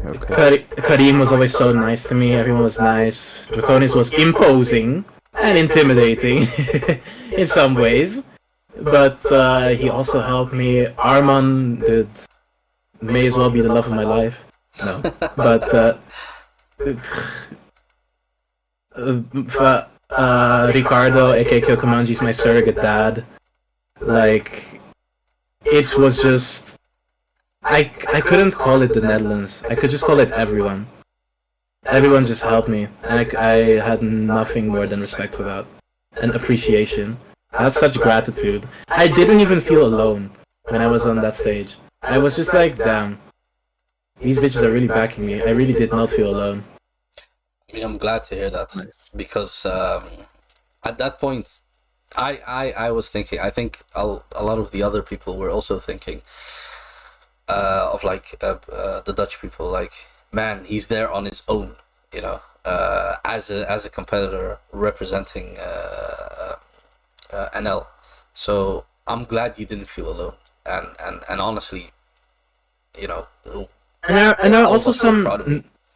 yeah, that was just nice, and it's also the, how do you say? It wasn't even just the Dutch people. It was also the Spanish. Most of the Spanish people, they helped me a lot. Like the Yoshi community as well. That differs from country and ethnicity. You know, the Spanish who welcomes me with open arms. You know, we had deep conversations. Oracle, Lane. It was just great. Like, it was just nice. I had enough. Yeah. Honestly, that crossover was such a win for everyone. But definitely for me. Especially for me. Definitely for you. Mostly for me. Especially for you. Yeah. About 95% for me. Nice. So, talking post crossover, a lot has happened. I mean, I can say that we are in an app group with a lot of people from the Netherlands, and every now and then someone links a YouTube video. Yo, look, Sin, they made another video about your tournament match, and so you're getting a lot of attention. That's for sure. And is that something you welcome with open arms, or does it make you feel I uncomfortable do. now? Or No, it doesn't. It makes me feel recognized. And that's what I wanted in the end, wasn't it? I wanted my goal was to be the best Yoshimitsu in EU. And for that I have to be recognized. To be the best Yoshimitsu EU. And that's what I wanted. nice. And you said it before just now. That was your goal, getting the recognition for best Yoshimitsu EU. But does that mean you still need to find a next goal, a new goal, or are you already Oh, on the come on. lookout? I won one tournament.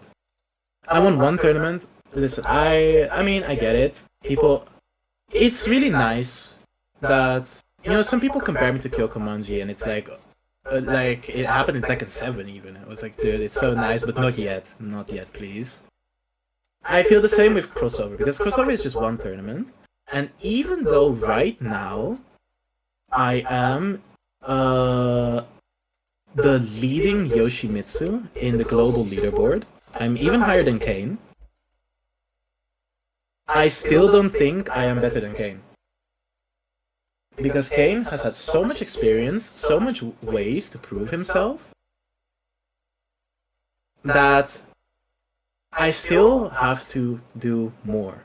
I have to do more to let myself be known. I have to have more consistency. I have to be more known. Hell, that's why I was so pissed I couldn't go to DreamHack Summer. Because Kane and Trench was there, he got 5th. I was like, bitch, that could have been fucking me! That was me! Like, I was sitting at home looking at it, I was like, this fucking, like, fuck! Like, it's such a fucking shit. Like, I hated it. I hated it. I hated it so fucking much. But it was okay. Yo, I got over it. Yo, Copper Mace, sorry to interrupt you, man, but thank you for the resub, Copper Mace. And I'm sorry that the that the audio is a bit messed up. It's because the sound, like the voices, are being picked up on my mic. I have no idea how to fix it, so yeah, bear with me. All right. So, wait, did Yokozuna just ask you that? Oh, try to mute your. Oh, you're a fucking genius. Okay, I'll do that.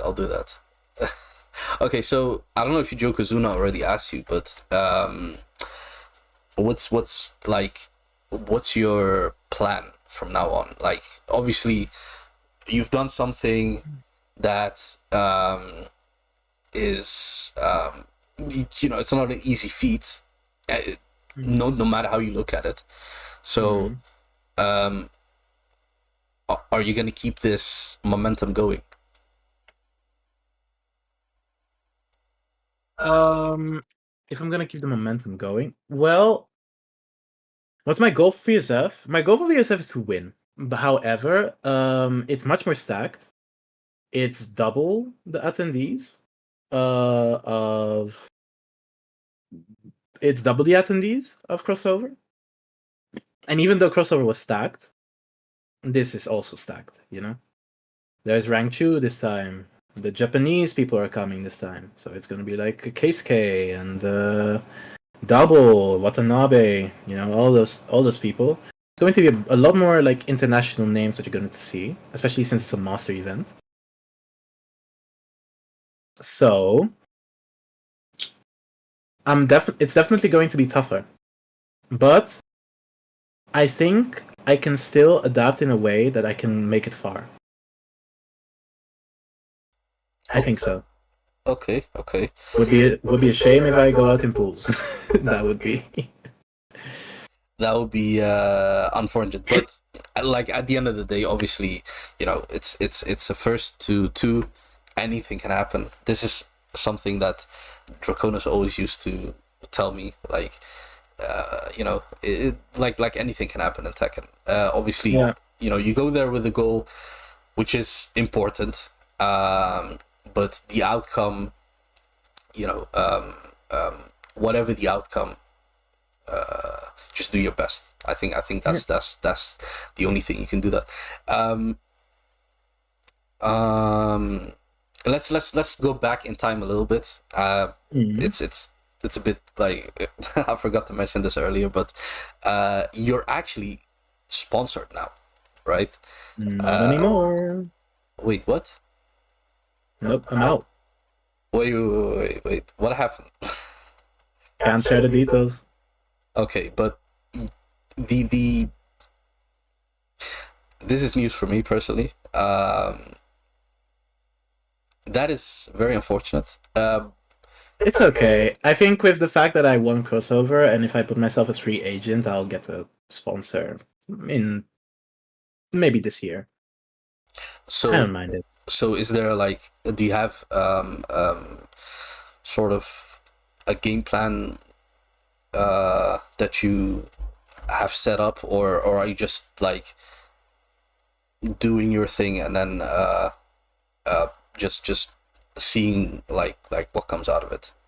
In terms of the games itself, or in terms of going to tournaments? Sponsorship. Well, I'll see how it goes. I'm not too worried about it. Okay. Well,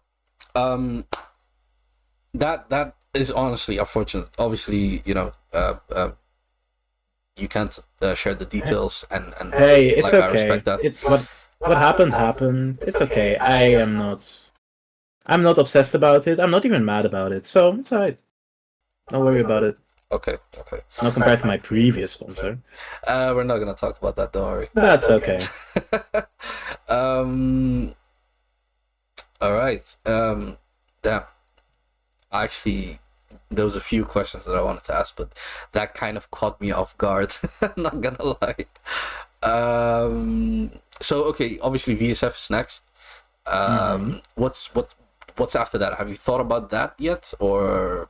I was thinking to either go to UFA or to whatchamacallit, Greece for Clash of the Olympians. Olympians. Nice. I was thinking to go to either one of them, Okay. but just one of them. Okay, the Clash. Nice. Uh, um, whereabouts are you on the leaderboard now? Like, is there 31st. so is there any way? Obviously, gotta keep the dream alive. Is there? If I win VSF, I am in the top 20. No fucking way. Yes. Oh shit. How far do you need to like progress into VSF to get near like the top 20? Obviously, if you win, you're in the top 20. Mind that there are also people there that are also climbing up, so I don't know for sure. But I know that if I win, I'm in the top 20 for sure. Oh, that's huge. And then I would still go to the challenger events, just so that even if I would gain, even if I would be third or second, but I would go for the win regardless, I would still gain enough points to stay there, right? So that would be my plan. If I win VSF, that is the momentum. Like, if I win VSF, that is completely the momentum switch of like, okay, I will definitely have a very fucking good chance of going to Tokyo completely sponsored by Tekken himself. Yeah, that would be fucking amazing. Imagine That would the be one insane. Dutch player. That would be so cool. I've always wanted to go to Japan. It's always been a dream of mine to go to Japan. I can recommend. I can fucking recommend. It's always been a dream of mine as well. So if you get an all paid expense trip, don't forget your boy. Yeah, that's fuck. I mean, I don't know if I can bring a +1, bro. Like, I don't know. Nah, I mean, honestly, if you actually manage to get that, I would like pay out of my own pocket. Like, I would want to see that in person. That would be so sick. That would be so sick, yeah. Imagine the thing is, I feel like more people would do that though, and I'm like, lads, I love y'all, but you don't have to come with me. I'll be fine. Just call me, watch. It's okay. I handled myself in crossover. I can handle myself in other tournaments. Like that, like myself, like I that I'm there, but I can have support from abroad. That's more than fine by me. I mean, it's more for me. Like, it's more The like spectacle. for the experience, right? Like, here's this Dutch player that I absolutely used to beat his ass back in Tekken 7. Anyway, at the start. And And now you can never. now, like, I can't even touch him. You know, like the growth and the just story there is just insane to me. Like the lore. Dwight and I, yeah. It's insane. It only is. Dwight and I talked about this. We talked about it like well, I guess like 1.5 years ago. Like, dude, you're improving like crazy. Do you know that? Like, you're really becoming a beast for no reason. Like, yeah. You're really becoming a beast. You just came out of nowhere. How long have you been here? Like a year? Like that. That's how we talked about it. It was like, yeah, and aiming to get more. Look how far we've come now. It's actually insane. I never thought I was gonna be an esports player. That was definitely not in the cards for me. Oh, there you go. Yeah, for It real. just happens. It just happened. Yeah, man. And now you're quite known for it, at least in the Netherlands and at least EU. And like I said to you personally, or like we discussed, or it was funny seeing other people like paying interest in as well. With other people, I mean, outside of EU, there were some Koreans in the chat and people cheering. Yeah, rank 2, Really rank 2, crazy. CBM. The fuck? Yeah, that must be pretty surreal. Dude, CBM, I squealed like a girl. What the fuck? Like, I was like, what the fuck? I was like, CBM! Like, I was like, what the fuck? Dude! Like, it was insane for me. Yeah, amazing stuff. Amazing stuff, man. And yeah, for us at home, it was such a delight to see. Yeah, to see the commentators as well getting hyped for the Netherlands, and I mean, even if we're not there in person, we're definitely there in spirit. In spirit. And, Yeah, yeah, because definitely. for me personally, I'm not that competitive anymore, and I still like to visit for the vibes, but knowing that you can cheer someone on and being there for that alone is reason for me personally to visit tournaments still, and it's nice to be able to give your energy, so to say, to someone else in need, maybe, or not in need. Depends on the situation, but yeah. For me as a TO as well, seeing the Dutch community get into the spotlight with the rise of online tournaments in Tekken 8. Like Set and Reset, we see you, we see Ronaldo Sui, of course, Draconis and Buffalo Soldier, and yeah, I feel like compared to 7, if I'm talking from my own perspective, in Tekken 8, the Dutch scene definitely gained a spot now. Yeah.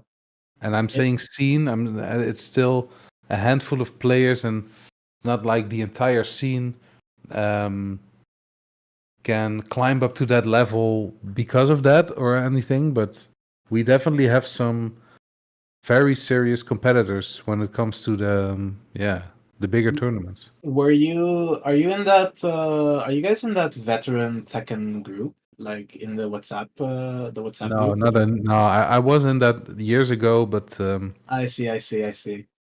yeah. Well, what I heard from Kyokomanji was that the Germans were pissing themselves. They were like,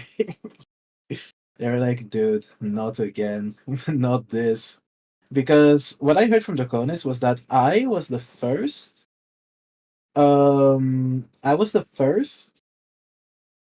Dutch player in 7 or like 8 years to have won a Tekken World Tour tournament.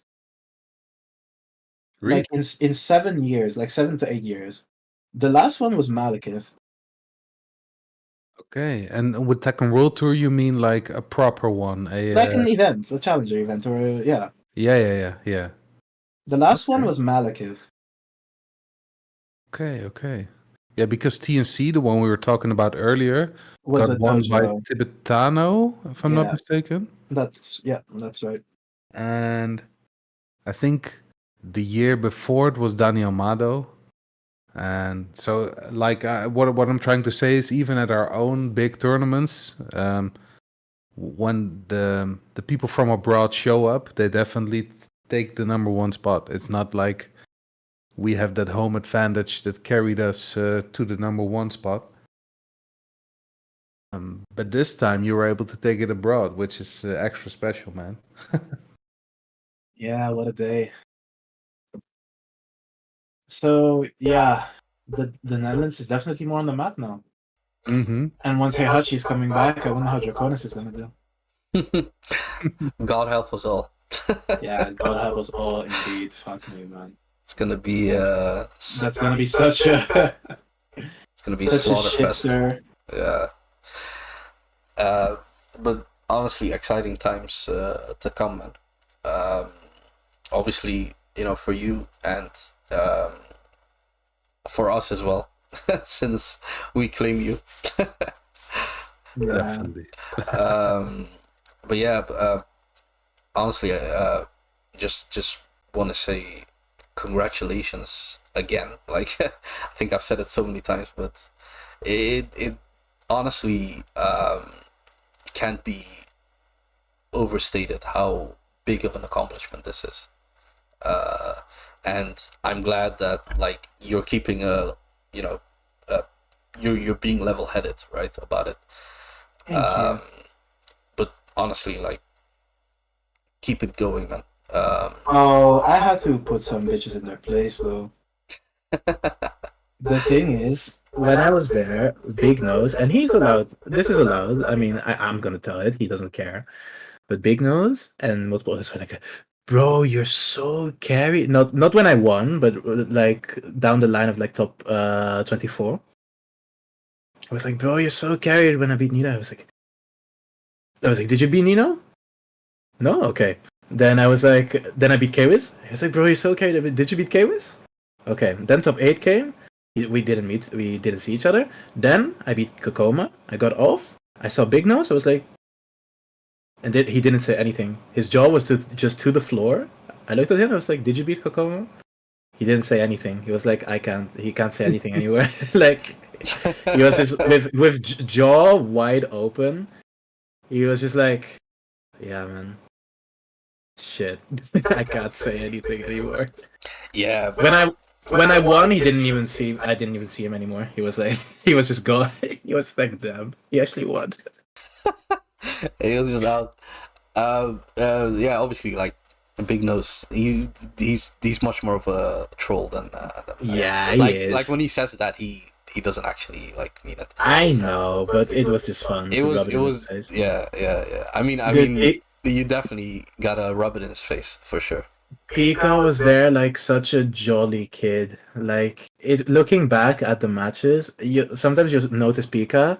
He's just there, like clapping in his hands, like, "Yeah, what the fuck? He's doing so great!" Like it's so adorable and so fun to see Pika just being. He told me, he was like, he's inspired by my Yoshimitsu and he wants to, like, when he looked at me, he was like, "Dude, I have to get better at Yoshimitsu, fuck's sake!" Like.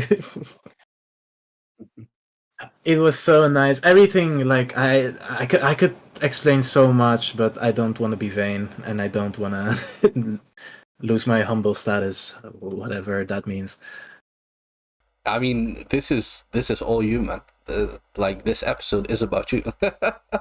It's true, but I still don't want to be like, "Yeah, I'm the best. Fuck yeah, dude. Fuck you all. Like, I'm the best." No, I don't want to be like that. Smiley It's face. you can't take that. You can't do that with just winning one tournament. And Mhm. some people don't win tournaments. Yeah, okay, sure. But I've only won one Tekken World Tour tournament. I need to win more to make a statement. That's how I feel about it. Yeah, no, I definitely, like, 100% agree with that. Even though I've never won anything, but, like, I can understand the mindset 100%. Like, I can understand the mindset. I think I talked about this to like, I mentioned this to Yokozuna as well. I was like, Sin 1 crossover, which is huge. But I hope he doesn't get complacent. That's what I said. I'm not gonna let it get to my head. I already knew that at the moment. I was happy as shit to win. But I wasn't like, you all suck. Like, I wasn't like that. Like, I was like, you all suck. You all shit. You don't know Yoshi. Fuck you. Like, no, that's not how it went. I mean, you can still say that, but no. The fuck? Learn Yoshi. Lab Yoshi. No. The hell, man. You know what I said to Kokoma? I said to him, to Kokoma, to Kokoma, I said, tell iMusician I'm coming for his throne. No way you said that. I said it to him. That's serious too. Wow. Nice. God damn. Yeah. Okay. I was like that to him. Okay. So you gotta meet someday. That's in the stars. Kane also knows that is now in the cards. Kane also knows that I'm coming for him. Nice. So they better know Yoshi. Yoshi #1 spot is. You know what I wanted? Yeah, you know. You now, and you're going for it. You know what it is? There's this trifecta of Yoshi players, right? Every continent. So in Asia, it's iMusician. In Europe, it's Kane. And in America, it's unfortunately Trizzy the fucking rapper. But I was like, dude, fuck that. I hate that shit. I want someone to suck my dick too. Dude, I want some fucking attention too. They need to stop sucking iMusician's dick. When mine is just here, sitting, ready, young, new, fresh. Young, new, fresh, winning, great. I want to make a statement. I was gonna be like, dude, I want to be part of that trifecta. I want people to think, when they think Yoshimitsu's to watch out for, they think of me.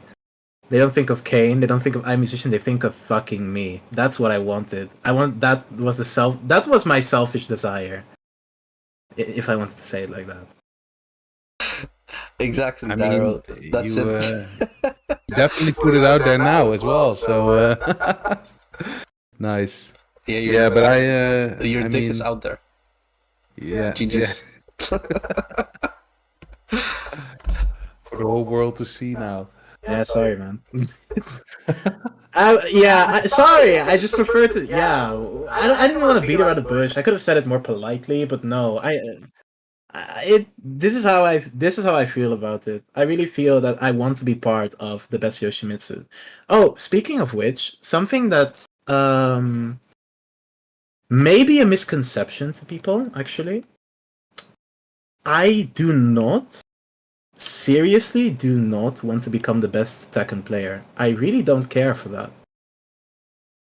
Okay. I really don't. So that's not a goal I will ever have. So what do you want? I want to be the best Yoshimitsu player. Okay. So that's it. And if I have to become the best Tekken player to be the best Yoshimitsu player, if that's what it takes, then so be it. Okay. It's obviously good to like set goals for yourself, and I think becoming the best Yoshi is more doable. Yeah, I didn't think about it in terms of doable though. I thought about it more about like I like Yoshi. I love Yoshi. I feel I could probably bear Yoshi to the best of his abilities. The more I train, the more I learn, the more I grow. So yeah, that's my goal. I didn't feel it as like doable. I just felt I wanted to do it. Okay, fair enough.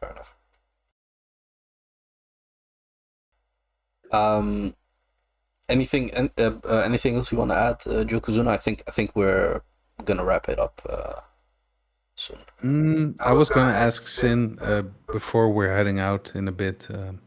Is there anything you want to like plug here? Is there anything you want to put out there besides your genitals? But something in words, something for the audience, something for the world to know, or some words of inspiration for us, maybe.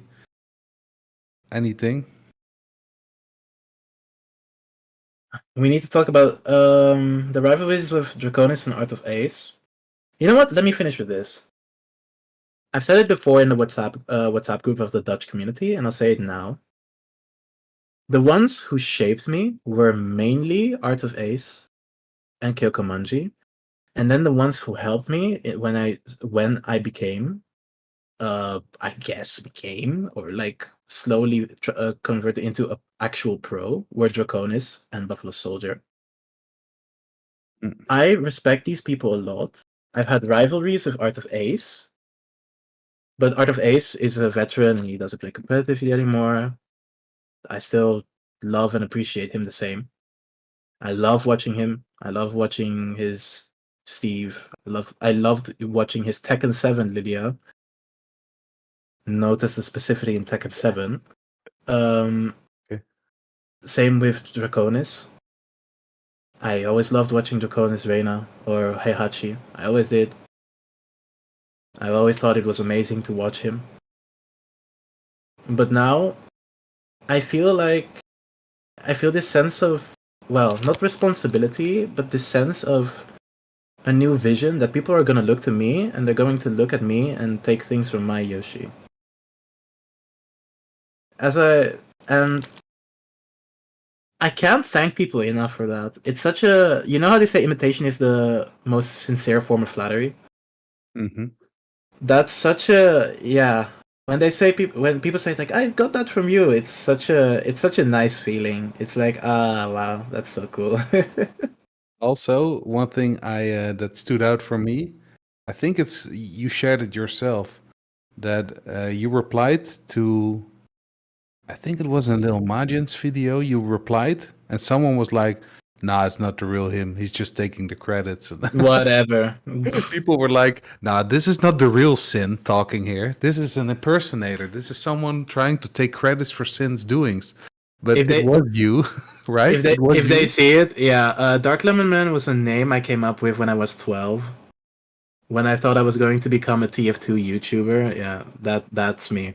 That's that. But I can't change it. I can't change the name. Dark days, man. Dark days.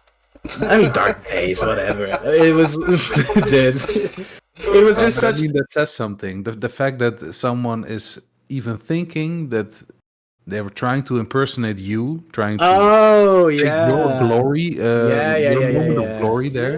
I mean, that says something about, The yeah, type of status, the type of recognition that I have received. exactly.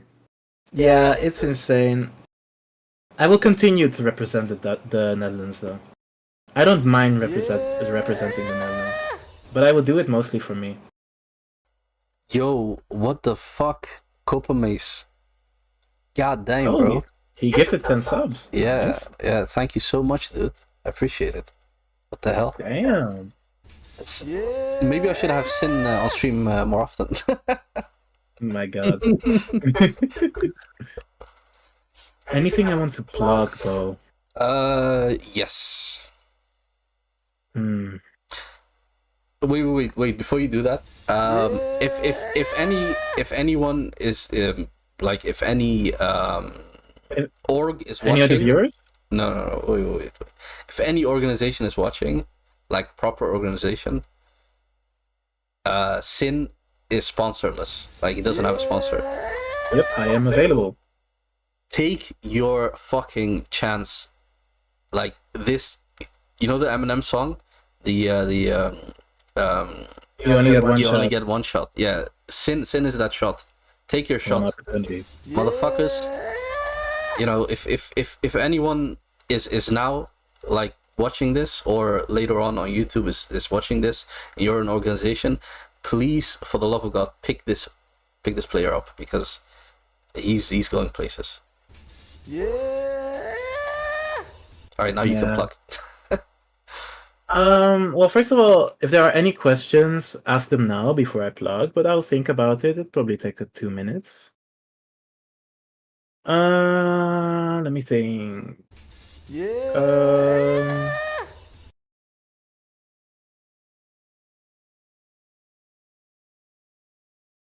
So obviously, Mm. like, let me make it easy for you.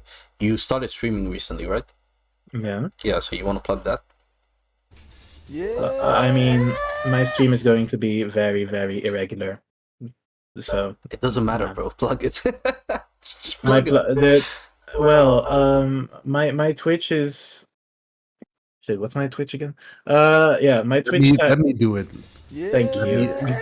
Let me do it, okay?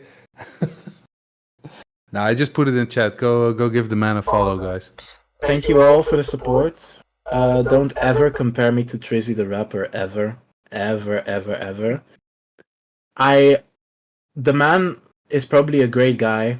I don't respect his Yoshimitsu at all. Damn, this stream has been the stream of callouts. I just don't. I I really love don't. it. I love it. If you ever go to the States, we need to have like or like you guys need to have a first of whatever. Hmm. We gotta see that shit. That shit has to happen. Yeah, it will be great. Just, Rumble Breaker next year. dude, if you, Do you have any plans of? I don't even know like what tournaments are left. I wanted to, in terms of the technical tour. Yeah, like right yeah, now, yeah, yeah, But I mean, in Europe there are 3, VSF included, UFA, and Clash of the Olympians. Those are the only 3 left. Then there's Asia. Then there is the US, but I don't know. I think the US is kind of done. yeah. I think the US is kind of over in terms of tournaments. Yeah. But So there's that. yeah, honestly, this season has been very short as well. So there is that. Funny enough, Heihachi is going to be legal in When? the finals. So In the Technical Tour finals? yep. The fuck? So Sure. yeah, he's coming out autumn, and the finals is in December. Yeah, So it's almost winter. So hopefully, we'll see our boy Draconis do some damage as well. But I think the season might already be over. I'm not sure though. I'm not. If 100% Draconis, can get to the top 20. Yeah, that would be sick. UFA Clash are only left for EU/US tour. Oh wow, okay. Damn. I guess that's it then. For any like being able to qualify. Obviously there is the LCQ, but seeing the LCQ from the last time in Tekken 7, the one in Amsterdam, huge, absolutely huge. So not And sure. in Japan. So Yeah. ticket to Japan right now ain't cheap per se. Living there is, but going there isn't still. Yeah, especially in high season, which is it's December, obviously. Yeah, it's holiday season. Yep. So yeah. All right. I think we're gonna wrap it up. I wanna thank you again, Sin, for being the very first guest on our very first episode. You're welcome, anytime. Yeah. I honestly hope for the best, in your future endeavors. It honestly, like, seeing you win is basically the same as like me performing well. Like I've basically like given like my competitive edge to you. Like, you take it and like you go do damage with it. So Thanks, man. I'm very excited to see what the future holds. Very excited. Same here. I mean, I can go try to find the words, but I'll just say +1 on this. Because honestly, same goes for me, man. Thank you, guys. And thanks for inviting me for this as well. Yeah, no problem. I think we kind of want to make it a regular thing. Obviously, the guests will differ, but me and Who's gonna be the Yokozuna. next? Hmm? Who's gonna be the next, or is that? So obviously, we're not just gonna do like people that win. Like, Is that gonna be on the next episode of Dragon Ball Z? yeah, Like, yeah. I Stay see. tuned. Stay tuned. Yeah, I see. Stay tuned. But yeah, thanks again, everyone, for hanging out. It's been a blast. I think we're gonna wrap it up, Yokozuna. Yeah, there's nothing I can think of we didn't discuss yet. So Cool. yeah, Perfecto. Let me just quickly find someone to raid. Copenhagen, I think you said Jindex, right? Is streaming? Oh, then I'm going to semi-black stream. Or is he not streaming? I'll see you guys around then. Yeah. Oh, he's offline. Okay. Okay, then, you know what? We're just gonna drop you guys off at Safi Blacks. Yeah, so it makes Alright. Seems like a good idea. All right, guys. Thanks so much for watching. This has been your boy Tupi and your boy, Yokozuna. and obviously your boy. Sin. And we'll see you guys in the next one. Peace. Bye.